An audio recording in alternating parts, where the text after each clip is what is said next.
Nestled in a quiet cul-de-sac in Beverly Hills, the former home of actor John Ritter sat behind thick hedges, modest compared to the grand mansions that flanked it. It wasn't enormous, a classic mid-century modern with clean lines, large windows, and a gentle slope down the backyard that led to a modest pool. The house was private, understated, but charming. It was where John had lived with his family for years before his sudden death in 2003. For 2 decades, the property remained untouched. His family had kept it in trust, and for a long time no one had lived in it. Until 2023. Karen and Will McAllister were a married couple in their late 30s. She worked in interior staging for high-end real estate, and he was a television editor. The two had grown tired of life in a cramped condo in West Hollywood and were looking for a home with soul, something with history, character, and quiet.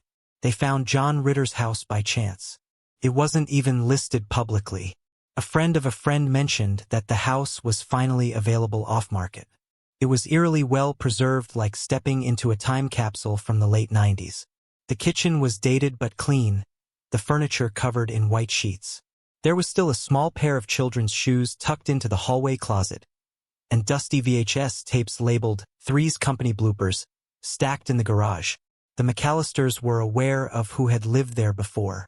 Will had even edited a tribute segment to John Ritter for a TV retrospective years ago. It didn't bother them. If anything, it felt special, like the house had been asleep and they were waking it up. They moved in on a Thursday. By Sunday night, Karen noticed something odd. While brushing her teeth in the master bathroom, which had a wide mirror above the dual sinks, she heard laughter. A quick, almost goofy chuckle, muffled like through a wall. She froze, leaned toward the bathroom door, and called out to Will. He didn't answer. She walked to the bedroom. Will was asleep, snoring faintly. The house was dead quiet again. The next morning, she told him. He laughed it off, said maybe it was coming from the neighbors or the TV left on in another room. But she hadn't had a TV on. That night, she heard it again. This time from the den. A laugh, distinct, quick, and rising in pitch. It sounded exactly like John Ritter's laugh from Three's Company. Karen started avoiding the den. It had once been John's office, a small cozy room with built-in wood shelves and a soft leather chair near the window. They hadn't furnished it yet, but she refused to even step in. She claimed it was colder than the rest of the house. One night, Will decided to prove her wrong. He brought in a space heater and sat in the room for an hour, editing footage on his laptop. Everything was fine until the footage he was editing suddenly glitched. His screen froze, buzzed, and the audio warped into a strange loop. It kept replaying a scene from the show he was cutting, but the background laughter was louder. Too loud. It wasn't the show's laugh track. Sounded real. And then, for just a moment, every light in the house flickered. Will left the den with his laptop and didn't go back. Karen became obsessed with the master closet. It wasn't anything extraordinary, just a walk-in closet with mirrored sliding doors and beige carpet. But nearly every morning she woke up and found the door open, even after Will swore he shut it. There was also a smell, Old Spice, faint but noticeable, hanging in the air like someone had just been there. Once, as she passed the mirror late at night, she saw just for a split second the reflection of a man standing behind her. When she turned, no one was there. Will finally installed cameras throughout the house, not to catch ghosts but to ease their own anxiety. For weeks, nothing happened. Then one night, at 2:43 a.m., a motion camera picked up movement in the hallway. The video showed a faint shadow, just an outline pacing back and forth, slowly. When the footage was enhanced, the figure's head appeared tilted, like he was listening, or waiting. Will refused to watch it more than once. In the garage, Karen found more VHS tapes. One had no label. Curious, she dug out an old VCR they had used for staging props and played it. The tape showed John Ritter not acting, just speaking to the camera. It looked like a home video, maybe a message he had been recording for someone. His tone was soft. He smiled. But near the end, he suddenly stopped. His face went still. He looked to the right as if someone had entered the room. The tape cut to static. Karen tried to rewind it, but the tape jammed. When she ejected it, the strip of film was snapped, like someone had grabbed it from inside the machine. It wasn't until they hosted friends that things escalated. A couple came over for drinks. As they stood in the backyard, one of the guests looked toward the master bedroom window and asked, "Is that John Ritter?" The others laughed, but the woman swore she saw a man standing there, smiling. The McAllisters moved out a month later. They didn't sell the house, they just left. Walked away. The home sits quietly again, drapes drawn, untouched, just like it was before they moved in. Locals say it's cursed, but some believe it's not a haunting, not malevolent. Just a man who never wanted to leave his home. A man whose laughter left an echo strong enough to never fade. After Karen and Will left the house, I didn't immediately return to silence. A neighbor, Mrs. Denning, who had lived across the street for over 30 years, noticed that the porch light began turning itself on at dusk, though no timers had ever been installed before. She remembered John used to leave it on too, a habit from his days filming late into the night. Like he wanted to come home to a bit of warmth, she would say softly, clutching her cup of tea as she watched from behind the slats of her blinds. But now the house seemed to do it on its own. First, she thought maybe a maintenance crew was checking in. But no one ever parked outside. No gardeners came. The curtains remained drawn. The grass slowly grew high at the edges, brushing against the brick path like uncombed hair. One evening in early October, she swore she saw movement behind the curtains of the den, a gentle shifting of fabric, as though someone inside had parted them slightly with 2 fingers. She stared for a long time but saw nothing else. Then the porch light flickered twice, and the curtain fell still. She never looked at that window again. The property management company sent a man named Carlos to check the plumbing. Carlos was used to being in strange, empty houses. Beverly Hills was full of them: vacation homes, investment properties, abandoned places with pools full of leaves. He was a quiet, superstitious man who kept a silver chain under his shirt and always said a silent prayer before unlocking a door. This house, though something felt off the second he stepped into the front hallway. It wasn't the dust, though there was plenty of that. It wasn't even the way the floor creaked, or the stillness of the air, which carried no scent except a dry, leathery warmth like the inside of a suitcase packed away too long. No, it was the sense that the house knew he was there. Carlos moved through each room methodically. The kitchen sink had a minor leak. The master bath needed the caulk redone. But when he entered the den, he stopped. The temperature dropped nearly 5 degrees. He didn't need a thermostat to feel it. Goosebumps rose along his arms, and something invisible pressed faintly against his back, as if someone was standing too close behind him. The room smelled of aftershave. Faint. Familiar. Carlos turned. Fast. No one. Still, his stomach twisted. He left the room, but as he did, he heard it, not a laugh, but a sigh. Long, sad, disappointed, as if the house was lonely, tired of waiting for someone who wasn't coming back. He didn't finish the job, said he had an emergency and left early. When asked later, he refused to go back. Weeks passed, then months. A real estate investor named Jeremy Foster tried to flip the house.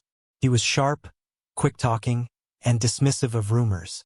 The moment he got the keys, he started ripping out the kitchen cabinets and ordering glossy white marble countertops to replace the vintage tile. The first time he visited, he brought a Bluetooth speaker, blasting hip-hop while he FaceTimed his contractor. But the master closet gave him trouble. It wouldn't stay closed. Every time he passed the hallway, the mirrored doors would be open. First just a crack, then wide. Once, he found a white button-down shirt neatly folded on the closet floor, one that hadn't been there before. The label read Ritter. He didn't tell anyone. He just threw the shirt in the trash and had the closet doors removed. The next morning, the mirror doors were back. Not in the trash. Hinged, polished, closed. His contractor swore he hadn't done it. That night, while reviewing photos of the renovation progress, Jeremy noticed something odd. In 2 pictures taken seconds apart, the reflection in the hallway mirror had changed. In the first, it showed only him. In the second, it showed someone else, a man in a dark shirt standing behind him, hand raised in a wave. Jeremy hadn't waved, and no one had been there. He deleted the pictures. and then left. Permanently. Sit still now, the house. Quiet but not abandoned. Some nights, lights flick on for a few minutes, then off. Sometimes, laughter echoes softly down the narrow hallway. Just a quick burst, like someone watching something funny in the next room. On rare evenings, a neighbor walking their dog might hear a piano playing faintly through the walls, though no piano has been inside the home since 2004. The den remains untouched. The master closet remains shut. But if you walk close enough to the door at night, and the house trusts you, you might hear it, not a scream, not a groan, but a voice, unmistakable and full of heart, saying, "It's okay. I'm still here." The house stood unsold for nearly 9 months. No one entered. The grass grew waist-high. Flyers curled and rotted in the mailbox. The world moved on, but something inside the walls did not. It stayed exactly where it had always been, until someone came looking for it. Her name was Marina St. James, though that wasn't her real name. It was a name she gave clients, mostly Hollywood people who needed energy work done in their homes after breakups, divorces, or strange happenings they couldn't explain. She didn't wear robes or crystals. She wore jeans, boots, and a long green coat that smelled faintly of lavender and cigarette smoke. A client, a director who had once filmed on the Fox lot, told her about the Ritter house. Told her it was off, like something kind had gone sour. Like a smile held too long, it became unnatural. "I don't do exorcisms," Marina told him. "You don't need to," he said. "Just go see." Marina arrived just after 10 a.m. The sky was overcast, the clouds heavy with silence. She stood at the locked gate and simply waited. She didn't touch it. Within 2 minutes, the gate creaked open by itself. She paused only a moment before walking in. The yard was overgrown, the stone path beneath her feet barely visible. Vines had crept up the west side of the house, curling under the gutters, clawing at the corners of the windows. At the front door, she placed her hand on the wood, not to knock, but to listen. It was warm, too warm for an empty house on a cool morning. She inhaled once, deeply, and whispered something that could have been a prayer or a warning. Then, without a key, the door unlatched. The air inside was still but dense. Not stale, not mildew, just occupied. Like someone had been pacing for hours and left behind a thick residue of thought. The house was dim. What little sunlight filtered through the windows landed in narrow strips, illuminating dust like snowfall frozen in midair. Marina walked slowly. Each step was measured. She wasn't looking for ghosts. She was listening for the breaks in silence. The soft folds in reality that signaled a place where something once refused to leave.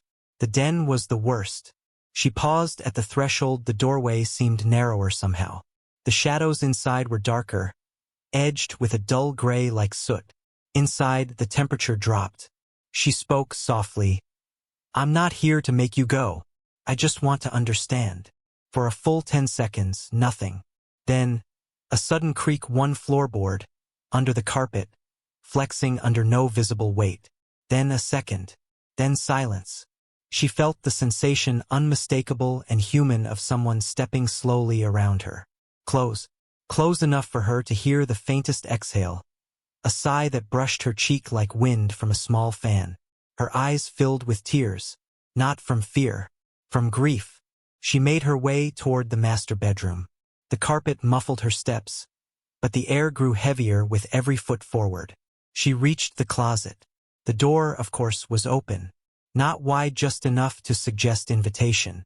Inside, nothing visible. Just pale carpet, mirrored walls, and a faint scent of aftershave so old and faded it felt like memory more than fragrance. Marina stepped inside. Then something shifted. She turned, and for a moment, the door had moved behind her. Not slammed, not closed, but angled just slightly, so her own reflection was not her own. It was a man, his head tilted slightly, like he was listening to something distant. His face was not menacing, in fact. It was kind, worn, soft around the eyes, as though life had worn him in just the right ways. She whispered, "You miss them," and the lights flickered. Once, twice, then steadied. The scent of the aftershave bloomed suddenly strong, near overwhelming. Marina stepped out of the closet as calmly as she could. The temperature returned to normal. The house seemed to exhale. She walked back through the house, touching nothing, eyes scanning slowly over every frame, wall, and corner. The home did not fight her, but it watched. At the front door, she turned around and said gently, "I won't disturb you again, but you're not alone. You were loved, and you still are."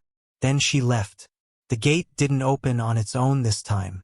She had to push it, hard, as though the house was thinking twice about letting her go. She never returned. But 3 weeks later, she received a package. No return address, just a VHS tape. She found an old player and slid it in. It was raw footage of a home movie shaky camera. Early 2000s John Ritter laughing with his family, playing with a dog in the yard, then suddenly turning toward the camera with a surprised smile and saying, clear as day, "Oh, I thought you were someone else." Then static. Nearly a year after Marina St. James visited the house and left it undisturbed, the property changed hands again. This time, it was not bought by a couple looking for peace or a flipper hunting profit. It was leased temporarily by a small independent film crew making a biopic about old Hollywood sitcoms. A director named Max Wexler, known for his overly meta style and abrasive energy, insisted they shoot in real locations to preserve the emotional DNA of each scene. When someone on his research team discovered John Ritter's real home had sat mostly untouched, he jumped on the opportunity.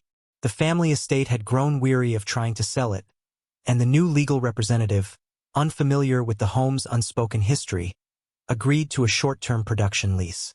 It would only be for 1 week, 7 days, no overnights. From the moment the crew entered the house, something pushed back. It began subtly. Equipment failed to sync. Cameras glitched. Batteries that had been fully charged would be dead within 20 minutes of entering the den. One boom mic shattered when no one touched it, falling to the floor with a crack like a snapped wrist bone. The director laughed it off old house vibes and called for the shoot to continue. But the actors, they weren't laughing.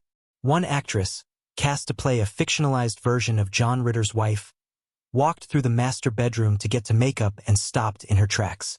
When asked later, she said the air inside the room was thick, like walking underwater. She couldn't hear the sounds of the house, the crew, the cables being dragged, even the humming of the lights, only a muffled, slow heartbeat in her ears. She turned, glanced into the master closet, and saw something inside. Not a person, not a shape, just movement, slow and graceful like someone pacing, thinking, waiting. She didn't go back in. On the last day, the crew was scheduled to shoot a scene meant to portray John alone in the den, reading letters from fans. It was an emotional moment, meant to capture his private self, a man separated from the laughter he gave to others. They used a stand-in actor. He looked remarkably like John.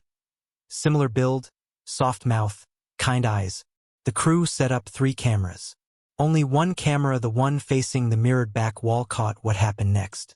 As the actor sat in the leather chair, reading the script aloud, something in the mirror shifted. For a frame, less than a second, the reflection wasn't the actor. It was John. Not an old version. Not a faded image.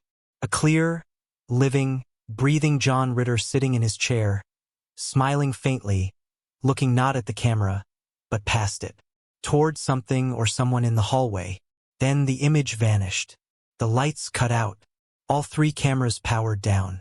Every bulb in the house blew at once, including a floodlight in the backyard, which shattered in complete silence. The set was evacuated. Max Wexler didn't speak about the incident. He finished the film using staged sets. The mirror footage never made it into the movie. No one could explain it. Frame-by-frame analysis showed that the timestamp didn't jump. The reflection had occurred naturally, with no evidence of post-production trickery or lens error. And the most unsettling part? John's reflection had moved independently from the actor in the chair. Different posture, different breathing, a momentary look of recognition, like he had finally seen someone he'd been waiting for. The VHS footage Marina had received a year before was quietly handed over to Ritter's surviving son, Jason. Came with no note, Jason never confirmed what was on the tape. But within a month, the house was removed from all public records. It still stands, hidden behind thicker hedges now. The address quietly scrubbed from online listings. The gate locked not with chains but with intent. If you walk past it on a still night which few dare do, you might hear a low murmur. Not words, just the rise and fall of something once human. Sometimes a faint chuckle floats from the den window, the kind of laugh that breaks tension in a room. Other times, neighbors report seeing a man at the window, never menacing, never moving, just watching, as though waiting for the next laugh track that never comes. Some houses echo with pain, others with violence, but some, like John Ritter's house, simply echo with memory. And in those walls, memory never dies. It replays forever. Don't forget to subscribe and like if you liked this story.